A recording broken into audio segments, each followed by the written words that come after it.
제31차 영적 부의축제가 은혜 가운데 마무리되었습니다. 온종일 일터에서 수고하시고 또 힘드신 가운데도 새벽을 깨워 달려나오신 성도님들, 저녁마다 또 모여 예배하신 성도님들 얼마나 감사한지 모르겠습니다. 여러 가지 그 삶의 환경으로 인해서 예배에 직접 참석은 현장에는 못했지만 그 일하시면서 새벽에 그 영상을 틀어놓고 예배했다고, 그리고 또 도전받은 것 문자로 보내주시고 참석해 주신 성도님들 너무나 감사합니다. 우리 서로 한번 박수하겠습니다.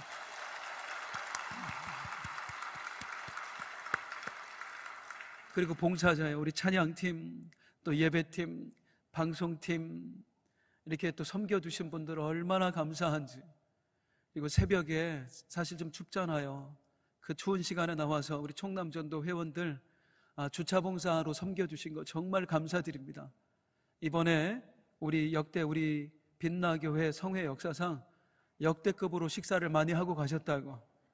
그 아침 식사 준비해 주신 분 얼마나 힘들겠어요. 같이 은혜 받으면서 우리 총여전도회 그리고 섬겨주신 모든 분들 정말로 감사합니다.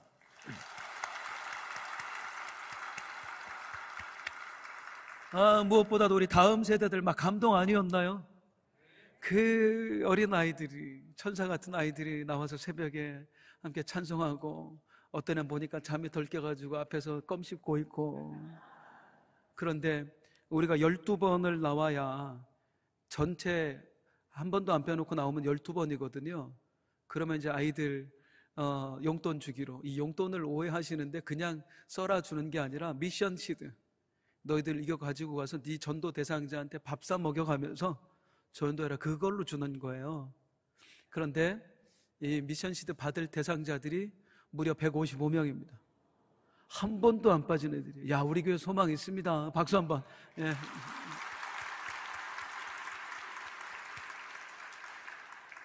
이번 제31차 V축제를 통해서 우리 성도님들께서는 주님 만나셨습니까? 주님으로부터 무엇을 받으셨나요? 은혜 받으셨어요? 위로를 받으셨나요? 주님이 소망을 주셨나요? 치유받으신 분 계세요? 응답 받으신 분 계세요? 많은 주님 만남의 증거들이 있을 것입니다. 그런데 내가 주님을 만났다고 하는 가장 확실한 증거는 결단입니다. 결단이 있어야 진짜로 내가 주님을 만났다고 말할 수 있습니다. 성경에서 주님을 제대로 만난 사람들은 늘 결단하는 사람들이었어요. 베드로가 주님을 만났습니다. 배와 그물을 버려두고 주님을 따랐습니다. 결단이지요. 삭개오가 주님을 만났습니다. 자기의 전 재산을 들여서 평생 내 혼자의 배만 불리며 살았던 죄를 하나님 앞에 회개했습니다. 결단입니다. 그런데 한밤중에 주님을 찾아왔던 그 부자 청년은 어떻습니까? 결단이 없었어요. 네 재산을 팔아서 가난한 자들을 줘라. 결단하지 못하고 근심하며 떠나갔습니다. 주님을 직접 보았습니다. 주님과 대화도 나누었습니다. 그런데 끝내 결단 앞에서 무너져 내렸습니다. 진짜 주님 만남의 증거는 결단입니다. 그렇다면 다시 한번 여쭙고 싶습니다. 근본 31차 영적 V축제에 우리 성도님들께서는 주님 앞에 어떤 결단을 들이셨습니까? 무엇을 결단하셨습니까? 만약에 결단한 것이 있다면 축원드립니다. 평생에 그 결단한 대로 살아내시는 은혜가 있기를 원합니다. 반면에 아직도 결단하신 분이 없으시다면 그래도 절망하지 마세요. 우리에게 V축제는 계속됩니다. V가 뭐예요? 빛나. 신앙인으로서의 정체성 우리는 날마다 확인할 수 있습니다. 비전, 우리는 날마다 내 사명을 또 한 번 점검받아야 합니다. 빅토리, 우리는 하나님 앞에 내놓을 열매를 또한 날마다 쌓아가야 합니다. 그러니까 V축제는 지난 한 주간으로 끝나는 것이 아니에요. 우리 삶 자체가 계속해서 V축제가 되어야 합니다. 오늘 이 예배도 마찬가지입니다. 오늘 이 예배를 통해서 우리는 하나님의 뜻을 발견해야 되고 그 안에서 사명을 찾아야 되고 그 사명대로 살겠노라고 하나님 앞에 또한 결단해야 합니다. 오늘 본문은 어떤 내용이냐면 이번 주부터 우리 사순절이 시작이 되거든요. 우리 예수님께서 십자가 위에서 하신 말씀이에요. 예수님께서 십자가에 달리셨을 때 그 앞에 서 있었던 사람들이 있습니다. 오늘 본문 25절 26절입니다. 예수의 어머니 마리아, 그 다음에 예수님의 이모 글로바의 아내 마리아, 막달라 마리아, 여자 4명, 그리고 사랑하시는 제자 요한을 말해요. 남자 1명. 딱 5명만 십자가 앞에 있었어요. 예수님 십자가 달리실 때 다 도망가고 이 5명만 주님 앞에 나왔어요. 그래도 여자분들이 믿음이 조금 나은 것 같습니다. 아멘. 4대1이에요 4대1. 남자 좀 분발해야 될 것 같아요. 그런데 예수님께서 십자가에서 달려 죽으실 때에 겨우 7마디만 남기셨거든요. 그런데 7마디 말씀하시는 중에 우리 주님 뭐라고 말씀하시냐면 요게 들어가요. 자, 26절 27절, 여자여 보소서 아들이니이다. 누구한테 한 말이에요? 마리아에게. 요한을 부르면서 이제 얘가 아들입니다. 그리고 또 요한에겐 뭐라고 하시냐면 보라 네 어머니다. 그러니까 예수님께서 십자가에서 딱 7마디밖에 안 남기셨는데 그 중에 이 말씀이 들어간단 말이에요. 아니 이게 꼭 하셔야 할 만큼 그렇게 중요한 말씀이었을까? 오늘 이 말씀의 의미를 함께 찾아보잔 말이에요. 그리고 이 말씀을 들으면서 우리 주님 주시는 음성을 듣고 그리고 하나님 앞에 삶을 결단하는 은혜 있기를 축원합니다. 이 말씀의 의미가 뭘까요? 먼저 여자여 보소서 아들이니이다. 마리아에게 말씀하셨거든요. 왜 이런 말씀을 하셨을까요? 자, 특별히 예수님께서는 자기 어머니한테 뭐라고 해요? 여자여라고 해요. 아니 예수님 참 버르장머리 없지 않아요? 근데 이 여자여라는 호칭은 이스라엘 사람들이 쓰는 극존칭의 호칭입니다. 우리나라 말에 적당한 말이 없어서 그냥 여자여로 번역을 한 거예요. 그런데 아무리 여성을 높여서 하는 말이라고 할지라도 그 당시에 자기 어머니한테 이 호칭을 쓰는 사람은 없었어요. 예수님이 일부러 지금 여자여라고 부르신단 말이죠. 왜 예수님께서는 마리아에게 여자여라고 말씀을 하고 계실까요? 예수님은 이 여자여라는 호칭과 더불어서 이별을 선언하고 계신 거예요. 더 정확하게 말하면 모자 관계의 단절을 선언하시는 겁니다. 더 이상 당신은 내 어머니가 아닙니다. 그리고 나도 당신의 아들이 아닙니다. 이제는 나 대신에 이 요한을 당신의 아들로 생각하며 사십시오라고 말하는 것입니다. 아니 왜 이렇게까지 매몰차게 얘기하시냔 말이에요. 분명히 우리가 기억해야 될 사실, 우리 예수님은 본래 하나님이십니다. 그분은 사람이 아니세요. 하나님이세요. 삼위일체 하나님이세요. 그런데 하나님이신 그분이 우리를 구원하시기 위해서, 구원의 제물이 되기 위해서 사람의 몸을 빌려 이 땅에 태어나신 것뿐이에요. 그러니까 원래는 하나님이세요. 사람이 아니라고요. 그러니까 마리아라고 하는 몸을 빌려서 이 땅에 잠시 오셨을 뿐이에요. 그리고 이제 그 십자가 사역을 통해서 구원 사역을 이제 마무리하는 단계입니다. 즉 마리아와 예수님 사이에 형성된 이 모자 관계는 딱 33년 동안만 한시적으로 허용된 관계였어요. 이제 예수님이 이 땅에 공생애를 마치고 하늘로 올라가시죠. 그러면 다시 어느 위치로 가시는 거예요? 다시 하나님의 위치로 가시는 거예요.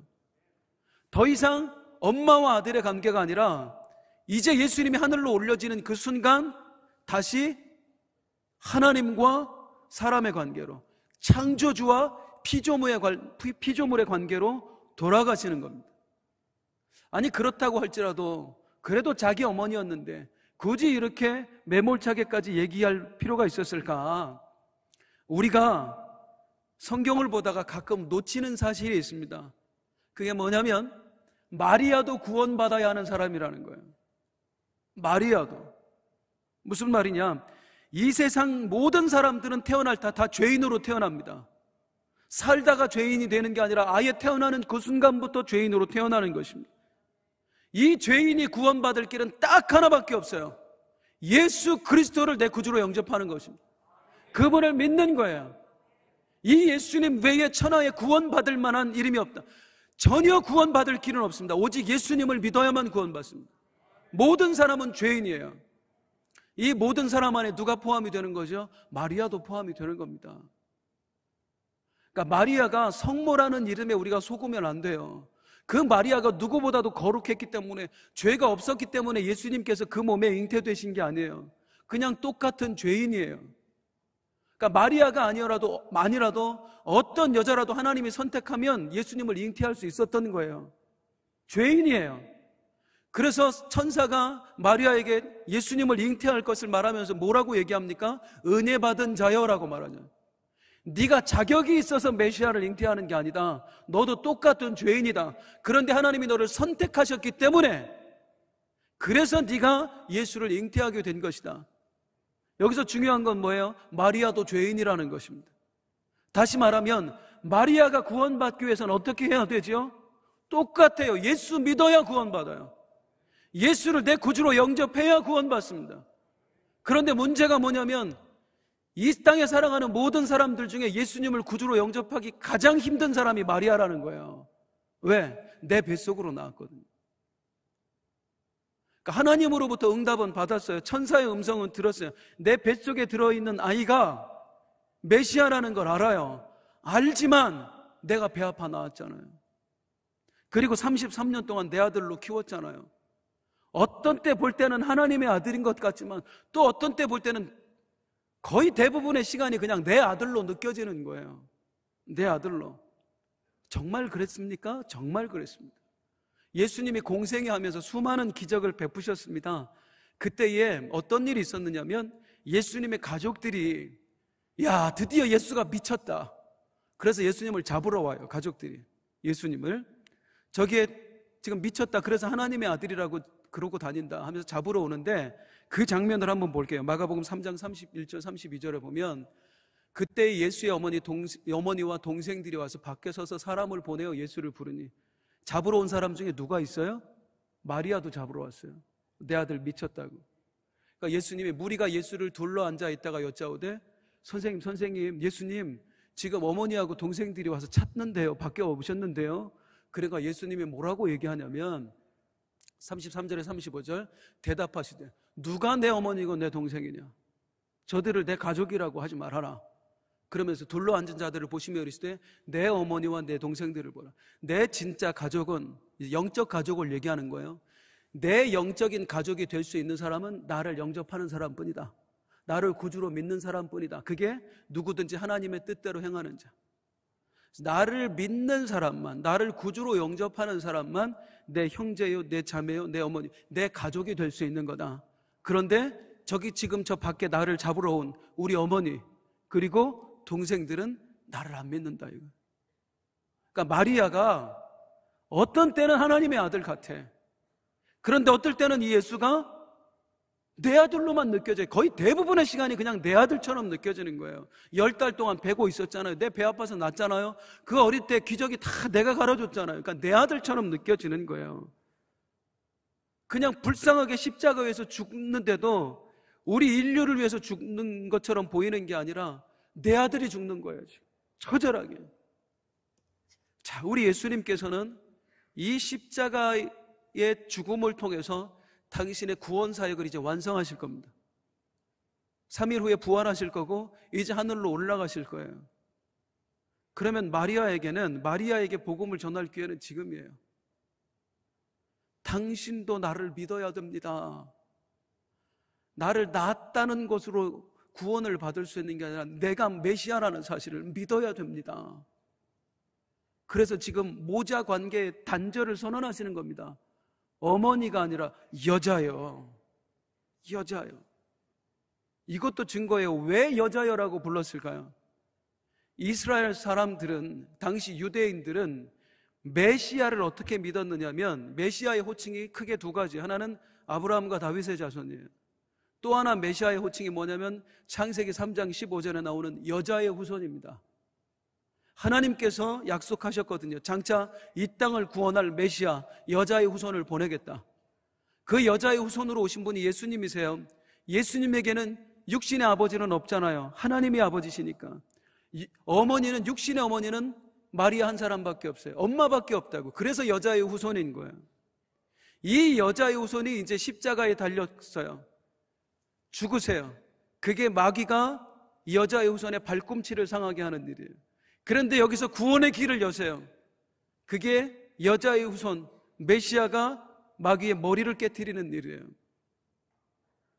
여자의 후손이 이스라엘 사람들이 믿었던 메시아의 또 다른 용어입니다.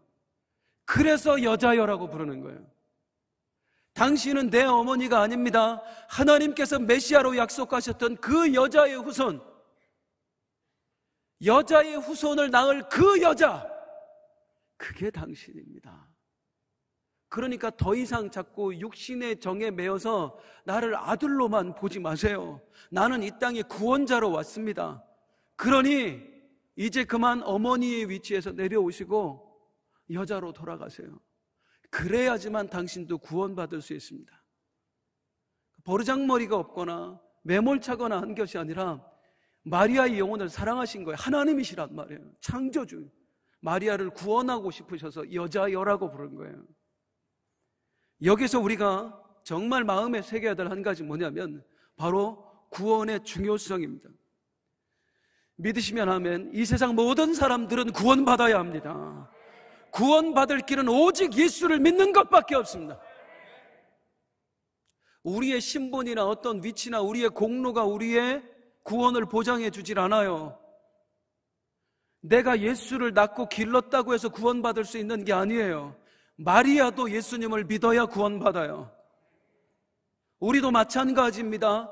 모태신앙이라고 해서 구원받는 거 아니에요. 예수 믿어야 구원받는 겁니다. 목사라고 해서 저절로 구원받는 거 아니에요. 목사도 예수 믿어야 구원받습니다. 우리 장로님들, 권사님들, 안수집사님들, 내 신분이 구원을 보장해 주는 게 아니에요. 예수 믿어야 구원받습니다. 내가 하나님 앞에 어떤 헌신을 드렸고 내가 지금 무엇을 했고 얼마나 많이 기도했는데요, 헌금을 얼마나 했는데요, 그게 내 구원을 보장해 주는 게 아니에요. 우리는 예수를 믿어야 구원받습니다. 예수님을 내 영적인 주인으로 믿는 거예요. 그러니까 돌아가신 거 믿어, 예수님 이 땅에 오신 거 믿어가 아니에요. 그분을 내 구주로 믿는 거예요. 그분은 나의 영적인 주인이십니다. 그분은 내 몸의 주인이십니다. 그분은 내 삶의 주인이십니다. 이렇게 믿어야 구원받는 거예요. 구원받으셨나요?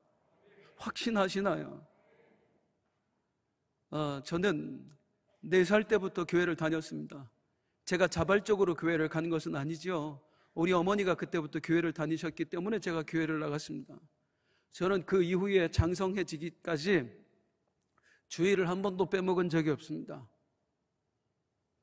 그리고 어릴 때 어느 날 어머니가 이제부터 11조 해야 된다. 그때부터 저는 11조를 빼먹은 적이 없습니다. 그렇게 살아왔어요. 그리고 어릴 때부터 성가대하고 교사하고 봉사하면서 저의 구원을 의심해 본 적이 단 한 번도 없습니다.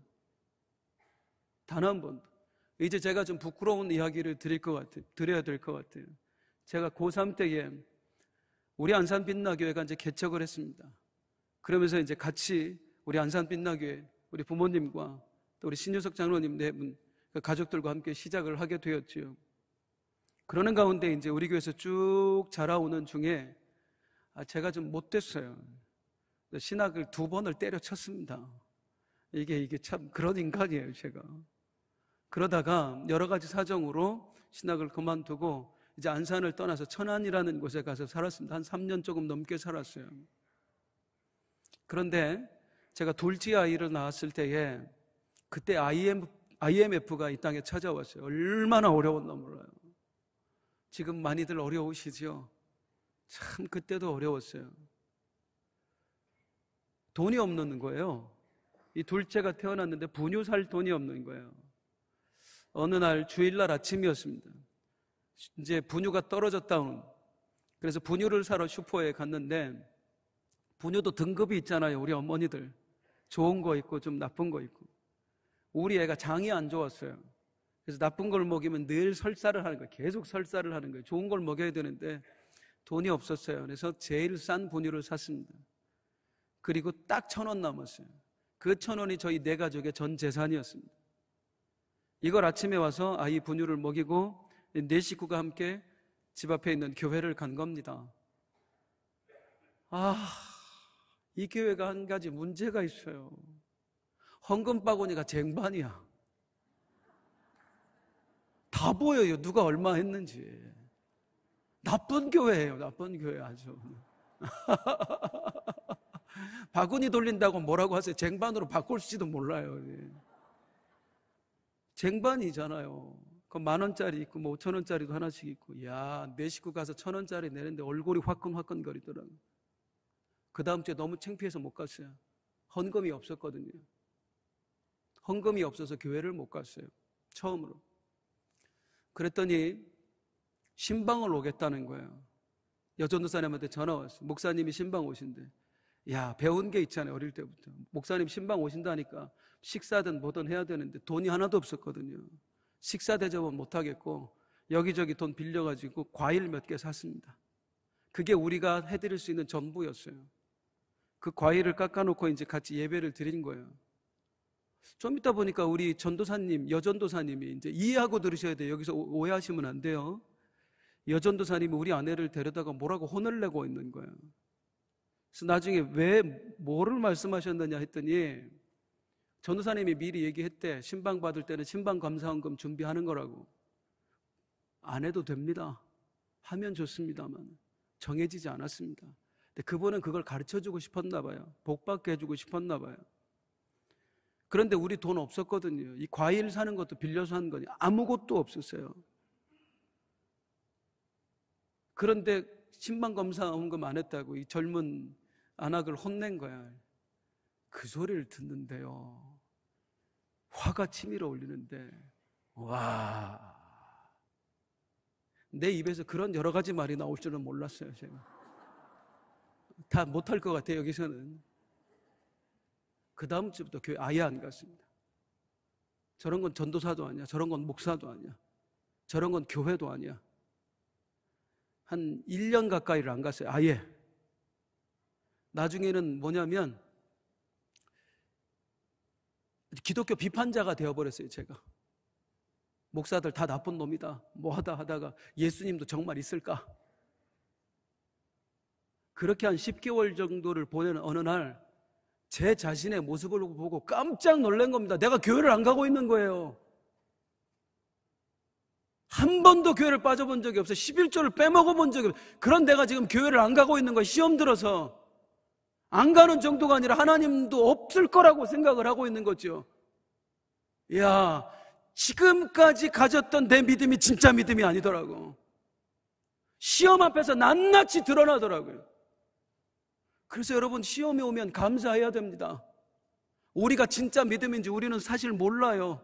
나한테 속아요. 내 행동에 속아요. 그러다가 시험이 오면 드디어 그 앞에서 내 실체가 드러나는 거예요. 내가 얼마나 약한 인간인지, 얼마나 모자란 인간인지가 드러나는 거예요. 그래서 시험이 오면 감사하세요.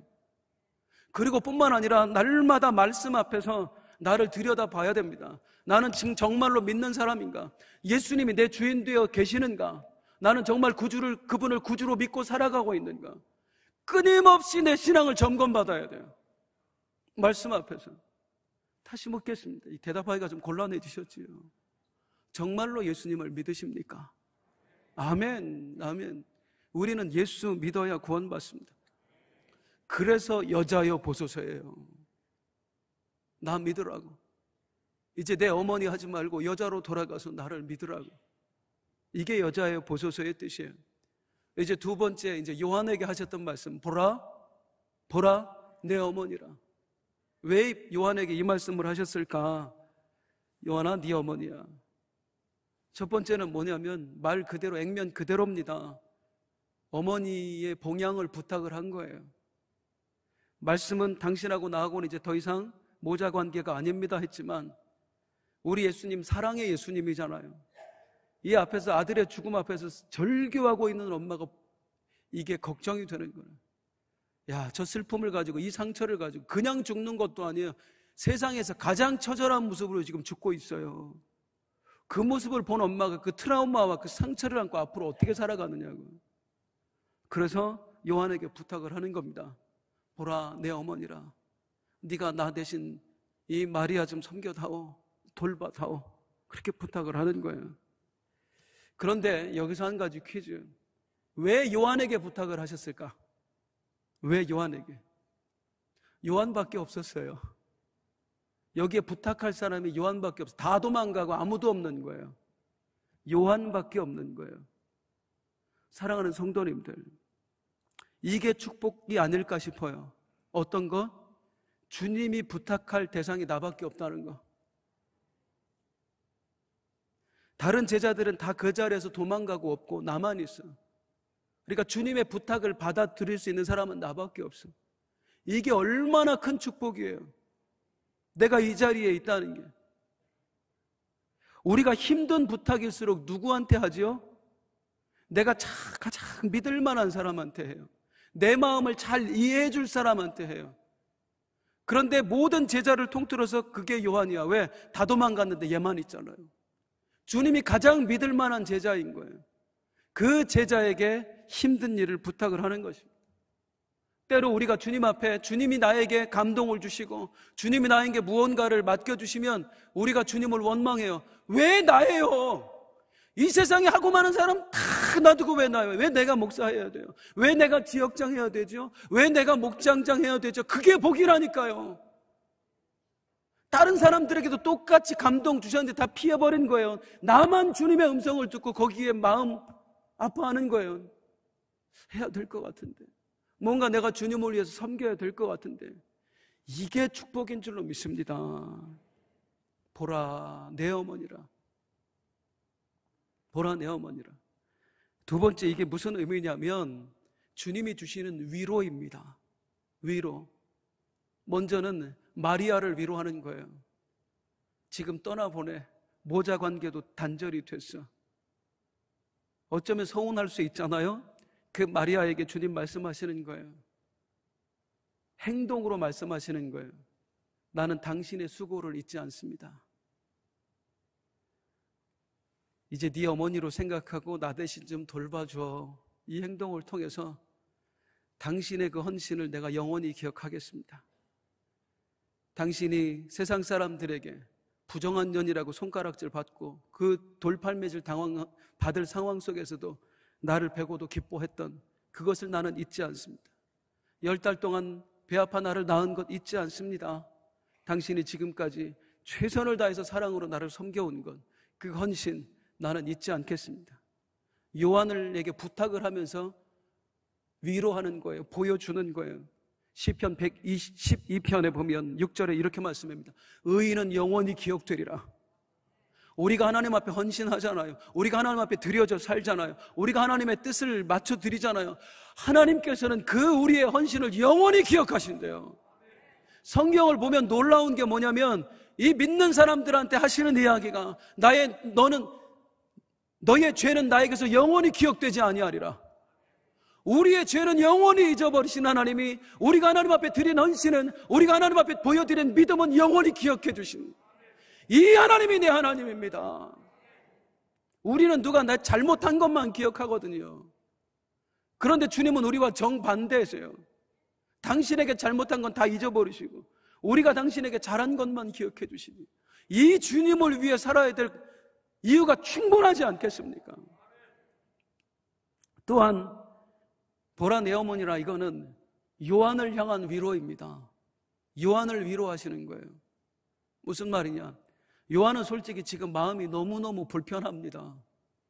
예수님 앞에 있으면서도.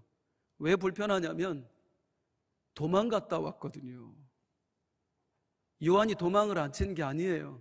예수님 잡히실 때에 그 기도하고 내려와서 베드로, 야고보, 요한 셋이 있었는데 셋 다 도망갔었어요. 그리고 예수님께서는 혼자 그 모진 고토를 다 당하셨어요. 아무도 없이 외롭게 혼자, 그리고 십자가에 매달리신 거예요. 피를 흘리고 계신 거예요. 요한이 나중에 뉘우쳐요. 너무 미안한 거예요, 도망갔다는 사실이. 그래서 혼자 돌아옵니다. 회개하고. 이 앞에 왔는데 내가 없는 동안 예수님의 살과 뼈가 완전히 다 날아가 버린 거예요. 그리고 철철 피를 흘리면서 죽어가고 있는 거예요. 그 모습을 보는데 미안해서 견딜 수가 없습니다. 내가 왜 도망갔을까? 내가 이런 분을 두고 왜 그런 짓을 했을까? 후회돼서 견딜 수가 없는 거예요. 그리고 미안해서 얼굴을 쳐다볼 수가 없는 거예요. 고개를 푹 숙이고 울고만 있는데 그때 주님이 들려주신 음성, 요한아, 이분이 이제 네 엄마야. 내가 이분을 너한테 맡길게. 그 음성이 어떻게 들렸겠어요? 괜찮아. 너 도망간 거 다 이해한다. 그래도 너 다시 돌아왔잖아. 네가 나 사랑하고 있다는 건 내가 의심하지 않아. 네 마음 다 알아. 그러니 이제는 내 빈자리 네가 좀 대신 채워줘라. 사람이 일을 맡겨준다는 건 믿어준다는 거잖아요.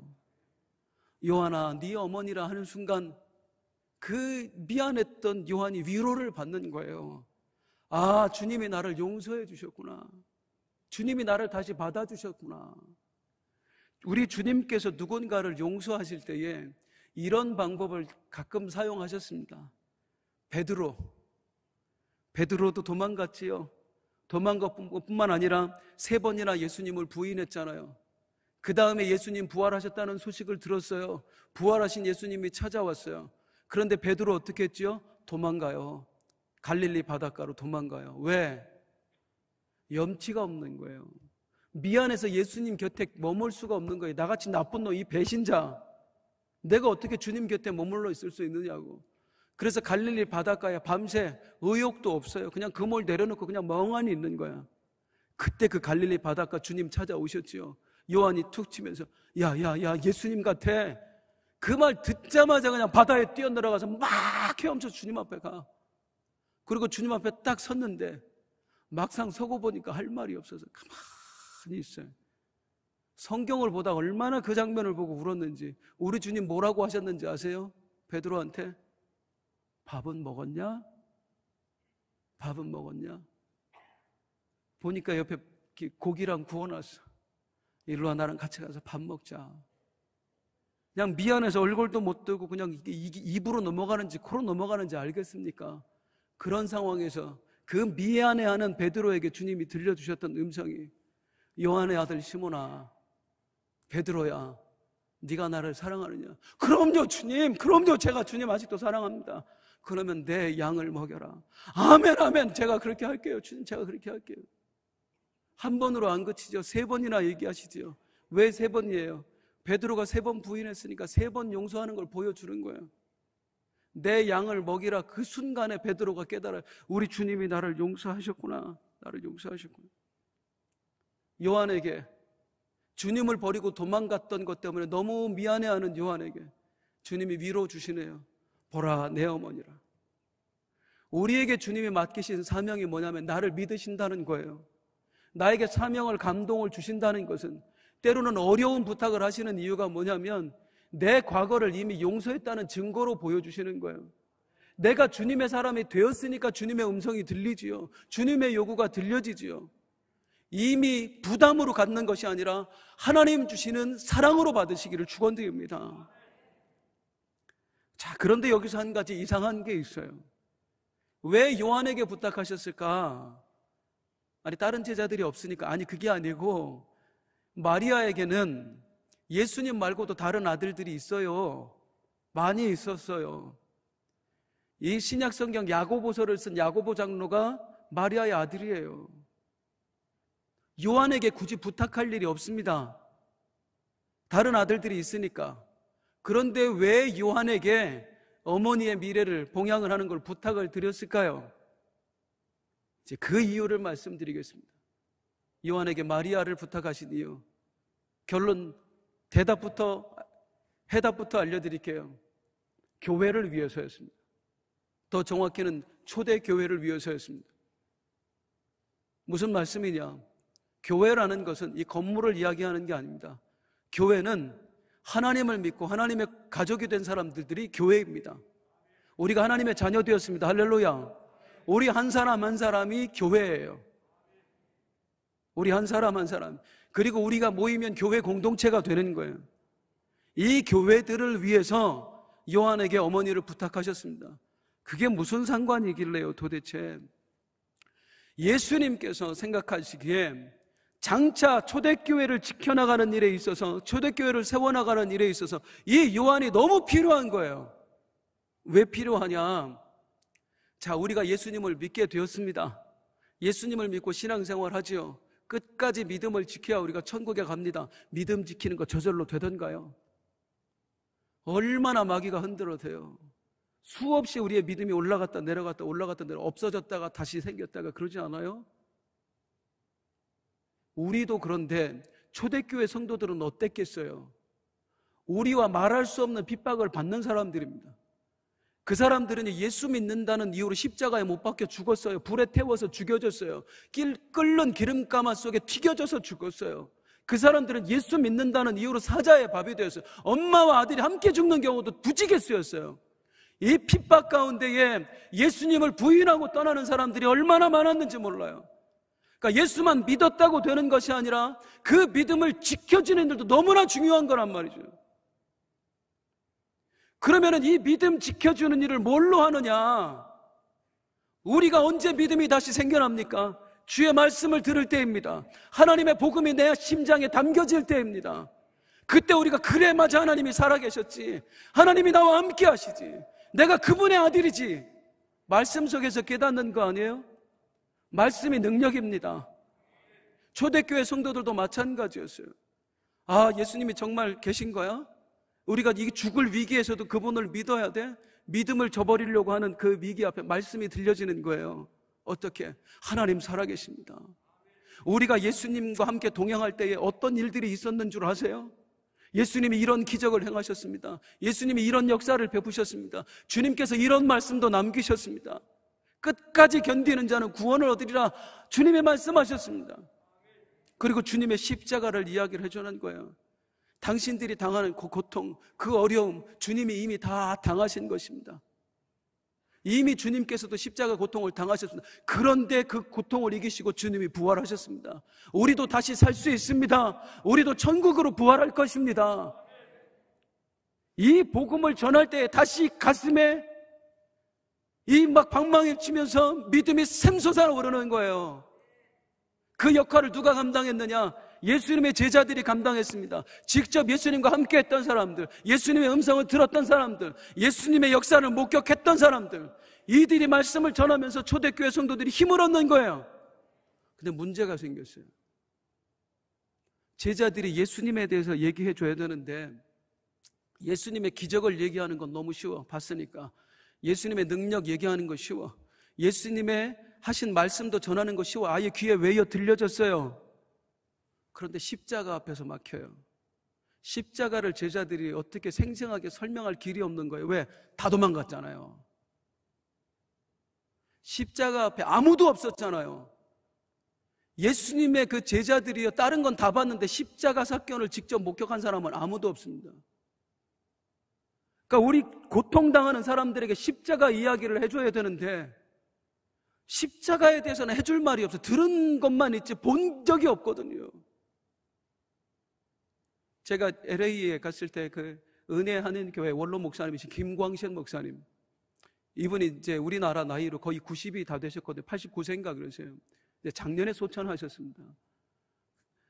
어느 날 예수님을 알게 되었고 목회자로 헌신을 하고 목회를 하는데 설교를 하잖아요. 믿음에 대해 설교를 하면 막 은혜를 받고 성령의 능력에 대해서 설교를 하면 기름 부으심의 역사가 있고, 그런데 목사님이 딱 하나 자신 없는 설교, 사랑. 왜냐하면 그 나이인데 90 가까이 된 분이 어렸을 때 부모님이 이혼하셔서 일제시대에 이혼한 거예요. 그리고 엄마 아빠가 다 이 아들을 버렸어요. 어릴 때부터 혼자 큰 거예요. 사랑을 받아본 경험이 없는 거예요. 그러니까 목회를 하는데 믿음도 설명이 되고 성령의 능력도 설명이 되는데 사랑은 설명이 안 되니까, 받아본 적이 없으니까. 그래서 주님 앞에 몸부림치면서 주님 제발 나에게 주님의 사랑을 체험할 수 있는 기회를 주십시오 해서 그분이 만난 게 TD. 얼마 전에 장로님들 교육자들 갔다 오셨죠. TD는 다른 거 아니에요. 예수님 사랑 체험하는 프로그램이에요. 앞으로 많이 좀 가셨으면 좋겠어요. 사랑을 체험을 못 해봤으니까 사랑의 설교를 못 하는 겁니다. 제자들도 똑같습니다. 다른 건 예수님의 능력, 예수님의 기적, 예수님의 말씀 다 되는데 십자가가 안 되는 거예요. 안 받거든요. 도망쳤었거든요. 그런데 딱 한 사람은 그 자리에 있었잖아요. 돌아온 사람, 요한. 요한은 예수님이 어떤 모습으로 죽어가는지를 봤잖아요. 그때 예수님의 음성이 어땠는지, 예수님이 어떤 모습으로 돌아가셨는지, 표정이 어땠는지 생생하게 십자가 앞에서 다 봤거든요. 그래서 요한은 그 어떤 제자들보다도 오래 살아남아야 했습니다. 왜? 초대교회에 2세대 지도자들, 3세대 지도자들, 나중에 폴리캅 같은 그 위대한 지도자들이 나오기 전까지는 누군가는 남아서 순교해야 될 사람들, 그 사람들에게 십자가 복음을 생생하게, 그냥 들은 복음이 아니라 내 눈으로 본 복음을 빼내줄 사람이 필요했거든요. 그게 유일하게 요한이에요. 그러니까 요한은 2세대, 3세대 지도자들이 나오기까지 오래 살아야 돼요. 오래. 다른 제자들은 몰라도 요한만큼은. 근데 문제가 뭐냐면 요한이 그럴 수 있는 사람이 아니라는 거. 기질상 요한은 의리의 사나이입니다. 다 도망갔는데 혼자 돌아왔어요. 이 의리의 사나이, 예수님이 내 어머니라 말씀하는 그 순간부터 평생 모셔요. 죽을 때가. 의리의 사나이입니다. 또한 이 요한은 어떤 사람이에요? 다혈질, 우레의 아들이라고 그러잖아요. 우리 담임 목사님 표현에 의하면 기차 화통 삶아 먹었나. 의리 있지요, 성격 급하지요, 딱 감이 오시지요. 예수님 십자가에 죽으시는 그 순간 어떻게 했을 것 같아요? 나도 죽여 이 새끼들아 그랬을 거 아니에요. 나도 죽여. 너무 미안해서. 예수님 죽는 거 봤지요, 미안하지요. 그분에게 성격은 급하지요, 의리의 사나이지요. 지금 당장 예수님 쫓아가서 제일 먼저 순교할 사람이 요한이에요. 실제로 요한하고 가장 기질이 닮은 사람이 요한의 형이잖아요. 야고보. 야고보 제일 먼저 죽잖아요. 얼마나 급한지. 불같아요, 이 형제들이. 그런데 죽으면 안 된다니까요. 요한은 끝까지 오래 살아남아서 내가 본 십자가를 전해야 된다니까요. 그래서 예수님이 족쇄를 채워놔. 내 어머니라. 의리의 사나이. 그 말씀 한마디 어머니를 모시고 가. 이 어머니 돌아가시면 이제 그때 순교할 각오를 해. 안 돌아가셔. 계속 섬기는 거예요. 순교를 하고 싶어도 기회가 없어요.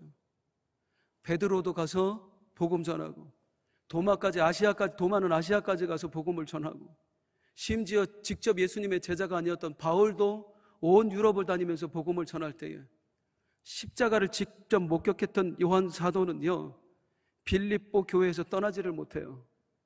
어머니 섬기느라고. 그러면서 거기서 시련에 빠진 성도들, 사자밥이 되기를 두려워하는 성도들, 이제 예수를 부인하고 교회를 떠나려고 하는 성도들에게, 이 사람아, 내가 예수님 십자가를 지는 모습을 봤는데 그분이 어떻게 돌아가셨는지 알아? 그분이 우리를 위해서 어떤 고초를 겪으셨는지 알아? 그런데도 그분이 죽으시고 부활하셨어. 내가 두 눈으로 똑똑히 봤어. 우리에게 부활이 있어. 잠시만 견디면 돼.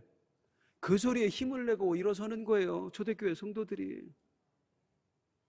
그래서 나중에 보면 요한 사도가 나이 많아서 사랑하는 자들 한마디만 하면 그냥 울음바다 됐대잖아요. 직접 예수님을 봤던 사람은 요한밖에 없거든. 요한의 말 한마디 속에서 예수님이 느껴지는 거예요. 이 마리아를 섬기면서 얼마나 영성이 깊어지는지 하나님께서 이 요한에게 하늘을 보여주시잖아요. 마지막 때에 되어질 일들을 보여주시잖아요. 그렇게 해서 기록된 게 요한계시록. 그걸 가지고 죽음 앞에 두려워하고 있는 성도들에게 마지막 때에 우리가 어떻게 되는 줄 알아? 하늘의 영광이 얼마나 놀라운 건 줄 알아? 설교를 하고. 그래서 사람들이 또 세워지고 이 사명을 위해서 주님께서 어머니를 맡기신 거예요. 자, 요한에게 맡기셨던 그 사명이 과연 요한이 원하는 것이었을까요, 성도님들? 아니요.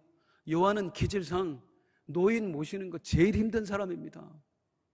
아마 제일 힘든 사람 두 사람 하라고 그러면 베드로하고 요한일 거예요.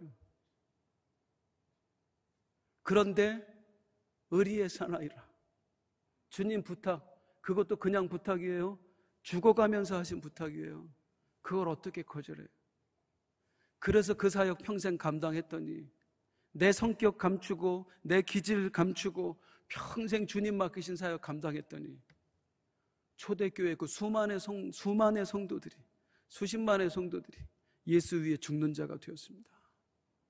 그들을 배교의 위기로부터 건져내었습니다. 내가 원하는 사역했다면 제일 먼저 가서 순교한 거 외에 별거 없을 거예요. 그런데 주님 맡기신 사역 감당하니 수많은 영혼들을 세워 일으키는 것입니다. 제가 미국에 가서 만난 선교사님 한 분이 뭐라고 얘기하시냐면 자기는 원래 일본으로 선교를 가려고 했었대요. 그런데 준비하는데 어느 날 목사님이 러시아로 가라고 해서 러시아로 갔대요. 너무 추워, 너무 힘들어. 내가 여기를 왜 와야 되나? 일본으로 갈 걸 내가 잘못 왔나 보다. 그런데 위대한 역사들이 일어나. 러시아 안에서 생각지도 못했던 수백 명, 수천 명이 예수를 믿는 역사가 일어나. 그리고 20년, 30년을 넘게 사역을 하면서 드디어 하나님의 일을 보는 거예요. 내가 일본에 갔더라면 내가 뭘 할 수 있었을까? 그런데 하나님의 뜻과 섭리가 있어서 내가 원하는 글은 아니었지만 나를 이 러시아에 보내셨고 위대한 역사를 나로 하여금 경험하게 하셨으니 이 하나님의 은혜가 얼마나 큰 것인가. 우리가 선택한 길이 완벽한 것이 아니라 주님이 보이시는 길이 진짜 완벽한 길인 줄로 믿습니다. 사랑하는 여러분, 오늘 예배 중에 그리고 지난 한 주간 우리가 들었던 말씀 가운데에 우리 하나님께서는 여러분에게 어떤 부탁을 하시던가요? 어떤 부탁을 가슴에 심어주시던가요? 이제 그만 용서해라 하시던가요? 이제 그만 놓아줘라 하시던가요? 이제 그만 하나님께 더 드려져라 하시던가요? 포기해라 하시던가요? 더 기도해라 하시던가요? 더 전도하라 하시던가요? 그 부탁 아무나 받을 수 있는 게 아니에요. 도망간 사람은 못 받아요. 주님 앞에 있는 사람만 받을 수 있는 부탁이에요. 부탁이라는 게 왜 부탁이에요? 어려우니까 부탁이에요. 내가 얼마든지 할 수 있는 일 같으면 부탁이라고 말 안 해. 그냥 하라고 그러지. 그런데 내가 감당하기 어려우니까 내가 부탁 좀 해도 될까 하는 거예요.